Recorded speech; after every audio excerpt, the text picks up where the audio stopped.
আসসালামু আলাইকুম ওয়া রাহমাতুল্লাহি ওয়া বারাকাতুহু। দূরে কাছে দেশে বিদেশে যেখানে আছেন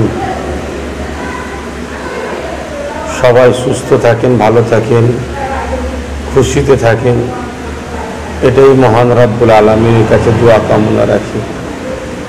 এটা বিশেষ বিষয়, আপনারা সবাই অবগত আছেন।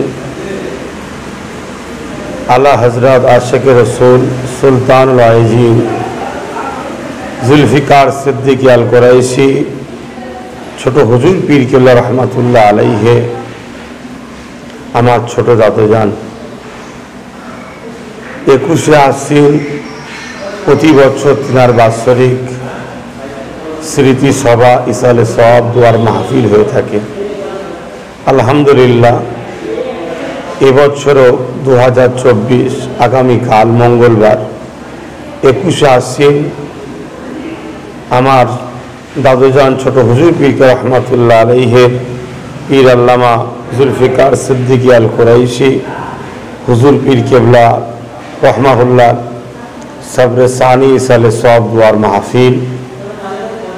আমার প্রত্যেকটা ভালোবাসার মানুষ ভাই ও আব্বুদেরকে আসার জন্য আহ্বান জানাচ্ছি।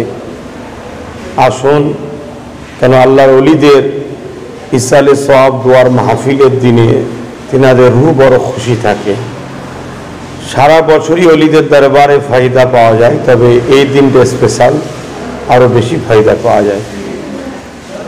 আরেকটা বিশেষ বার্তা, আমি এই দিনটাকে স্মৃতি হিসাবে রেখে আমি ফুরফুরা শরীফ আহলে সুন্নাত ওয়াল জামাত নামক অরাজনৈতিক ধর্মীয় সংগঠন একটা প্রতিষ্ঠিত করেছি, যেটা 2016 সাল থেকে এই সংগঠনের কর্মসূচি চলে আসছে। ধর্মপ্রেম, মানবপ্রেম, দেশপ্রেমের মাধ্যম দিয়ে এই সংগঠনের মূল লক্ষ্য। এক কথাই বলতে পারি, আমার নূর নবী দয়ান নবী হাবিবুল্লাহ যেভাবে আমাদেরকে দিন ইসলামের রাস্তা দেখিয়েছে, সেই ইসলামের রাস্তায় এই সংগঠনের মাধ্যম দিয়ে যুব সমাজকে নিয়ে আমি পরিচালনা করে আসি। এবছরে 9ম বাৎসরিক অধিবেশন হবে সকাল 10টা থেকে দুপুর 1টা পর্যন্ত।